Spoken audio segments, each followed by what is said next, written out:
Hi, I'm Aleks Blumentals. How are you? Hi. Okay, so I wanted to chat tonight about being bright. Not as bright and intelligent or clever or having great ideas, but being incandescent, being alive inside of us. What does it mean to be internally warm so that we can pay attention and then perhaps see how, when we are each warm ourselves, incandescent inside, fire can come about between ourselves.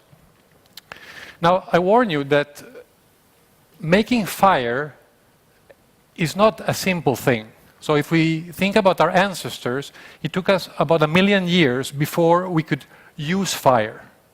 It took us then another 800,000 years before we could use fire intentionally. So to cook our meals or warm ourselves or so on. Until then, the only kind of fire we could use was when a bolt hit and the fire would be produced, and we would take some of that and use it. And what I'm going to share with you tonight is that actually we are still in this position today. So it's been about 50,000 years or maybe 100,000 years since we can use fire intentionally. And regarding certain types of innovation, not ideas or gadgets or robots or things like that, but when it comes to acting together as a group to pursue new ways of doing things, to act in ways that we have never seen before, actually at the Paleolithic level. It takes us a long time. If you think about the situation we are in that has been mentioned several times during the day regarding chronic issues, public debt, we mentioned Europe being broke. It's not only Europe, it's Japan and everybody else. The climate, water shortages, health. I mean, I think 1 of every 3 Americans is clinically obese. I don't know how many people are. I think the Minister for Employment in Europe has declared that 1 out of 10 Europeans has taken time off because of clinical depression. So we have chronic issues left, right, and center. And if we think that we have made great progress in innovation so far since the Paleolithic, let's think again. Consider this. Of all the companies that get started, 90% will go broke before 2 years. Another 70% will die before year 10. Only a handful will become 100. Of our ideas, I mean, this is not a statistic, but the number that gets touted is 1 in 10,000 ideas, roughly, convert into a successful product. 70% of all the mergers between companies will destroy value. And this is done by the people that we regard bright. I mean, as a society, we think the top-notch people are in charge of doing these things. And these are the results. So the question is, why is this the result? Why, when we plan things, the results are so poor? And yet, so many things happen without us planning. Consider how many times, how often, big change comes about because ordinary people are going about the jobs they do. You, myself, anybody in this room, doing what we do, we change the world. Think about how, think about Facebook. I mean, is Facebook as a symbol the fire, or is it the 1 billion people who actually use it that are glowing inside somehow, to some degree, and they are the ones that make the fire? See, Facebook was a photo album with comments. How did it turn into a social media platform? It was not an idea. It was people, ordinary people, you, myself, who use it in a particular way, not in the same way, that create this possibility. Now, I want to walk you through an actual case, a real chronic situation, to understand this a bit better. Because we've been talking here during the day that we can actually forget our bodies and rely on robots and computers are going to solve all the problems, and so on. And yet we are, on an emotional level, we are the same as our Paleolithic brethren.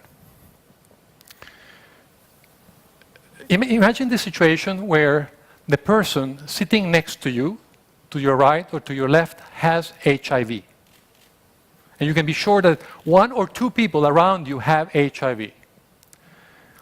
Now, think that the other person, or that same person, does not have a job. They're unemployed. Think that in this place, there's sanitary napkins everywhere, and they remind you that there is so little water that people have to make choices about do they wash their hands or do they wash their food. See, one person is looking at this picture thinking that they are going to live 25 years.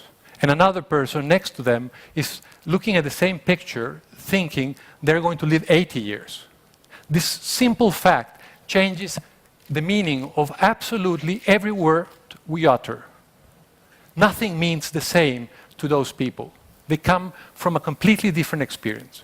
Now, we are all here very nice, very clever. We have feelings, values, ideas. But our experience, our context is completely different from those persons.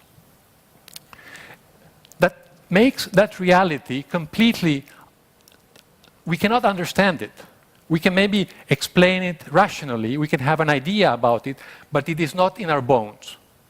If you grew up during the Soviet system here for 60 years, you have something in your bones that nobody who hasn't been here for that experience can understand. And maybe even yourself cannot explain it in a rational way. But it conditions everything you do, everything you think, everything you see, everything you perceive is conditioned by this fact. And it's not something that happened to you in your life. It's something that happened over many generations. But we know also that we have survived. As people, we have survived. We are here, we saw for 100,000 years or 50,000 years, we've always been able to see something that doesn't exist. This is the amazing thing. It's like we have become something that was not there before. I mean, think just 50 years, 60 years ago, how many women were in business? I mean, Cheryl was asking, more women, we need more women. I agree 100%.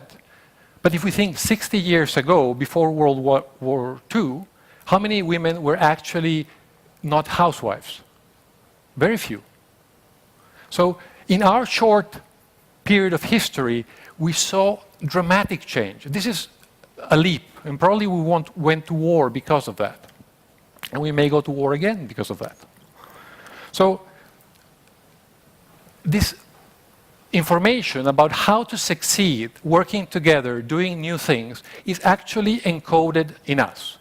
And I love the presentation we saw with our doctoral thesis with the dots, remember? Because this is exactly how the unconscious processes the information of these multi-generational things. We see patterns. We see dots that tell us what is going on. Psychologically, we see it in images that come in dreams.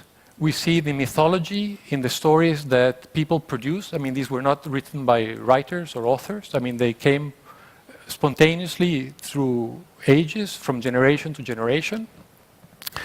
And I want to draw your attention to the myth of Prometheus. Because Prometheus is a guy we all love. You know, it's the story of the guy who stole fire from the gods, gave us the fire, and as a punishment, he was chained to a rock, and there's this nasty eagle that comes and eats his liver away every day. During the day, the night, the liver grows, and during the day, the eagle comes and eats your liver. So that's the price Prometheus pays. And we love this guy.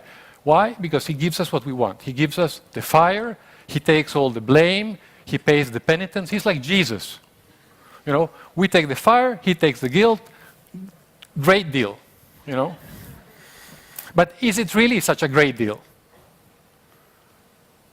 So what is in this picture that we're not understanding? Because if this was the complete understanding of this myth, and we believe that the myth in some way represents these dots that we can understand, then what is the part we're forgetting? Because certainly we're not making fires everywhere, and we create chronic conditions all around us. It's the liver. We're always dazzled by the fire. We love the new thing. We love the robot. We love the computer. But the liver, we never talk about it. Where is the liver? What is the liver? What does it stand for? Anyone? Who here has done something called liver storming? Brainstorming? Everybody, right? Liver storming? Nobody.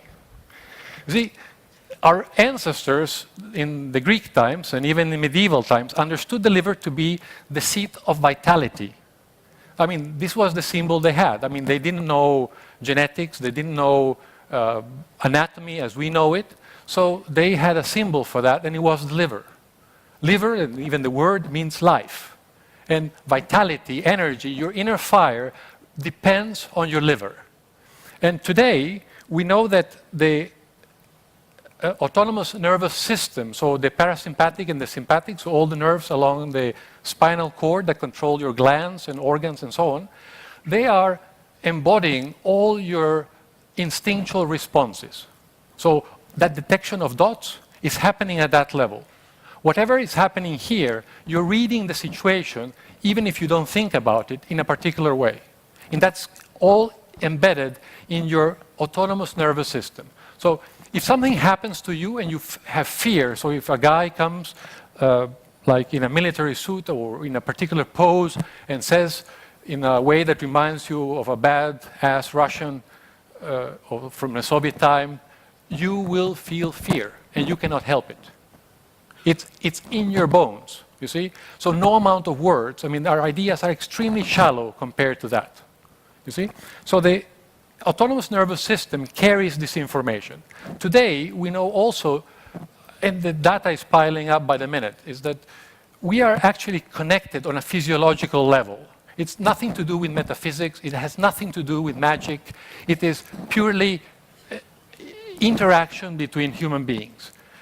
Blood pressure, for example, because I am talking now, my blood pressure is probably hitting 180, 140 to 180. My blood pressure goes up when I am talking because I don't know if you're listening. So if you stay quiet and don't applaud and don't laugh, you're making my life shorter.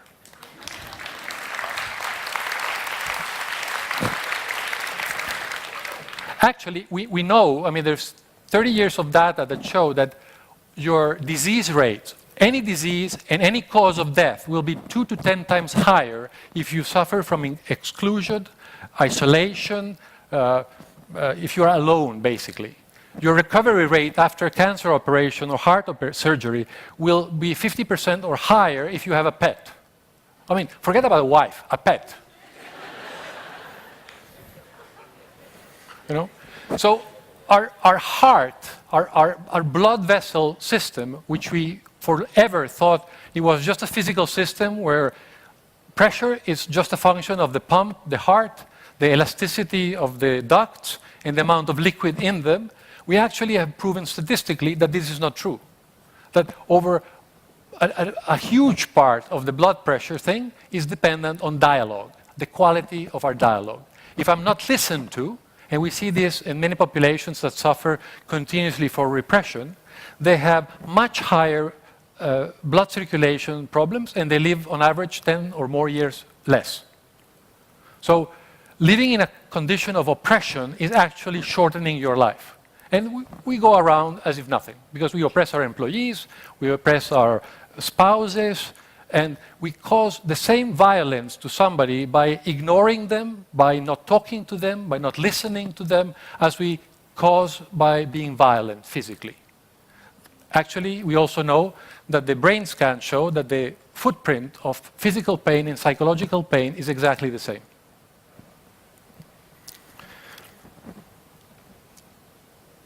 So in a case like I was describing, what can you do if these images are so deeply inside of you? Well, there's very little you can do. Now, I see that my clock is running very fast. I talk very slowly. Well, the message I want to bring to you today is actually a very simple one. And it is this. You cannot like somebody else, you cannot love somebody else, you cannot communicate with somebody else unless you like yourself. Unless you're bright yourself, you cannot use the richness of anybody else. So in the equation of Prometheus, taking fire is not possible unless you are rich in fire inside. And anybody can do this. You know, I meant to give a demonstration of what is liver storming. But basically what I wanted to say is that we can design processes of immersion and learning like we did with learning robots for children. We can do the same for our emotional life, which sits in the liver. We can design, the difference is that we are based on movement, on the body movement. I learned to dance as part of my consulting process because I saw it in TED. I saw Sir Ken Richards say that you need to move to learn. And I demonstrated that this is true. You need to move to learn. If you sit there like school children, you learn a lot less than if you move. So if you stand up and move when the music plays, it's good for you. It will reduce your blood pressure, you will live longer, and you will learn more. What we saw today with this musical instrument, this Jewish horn,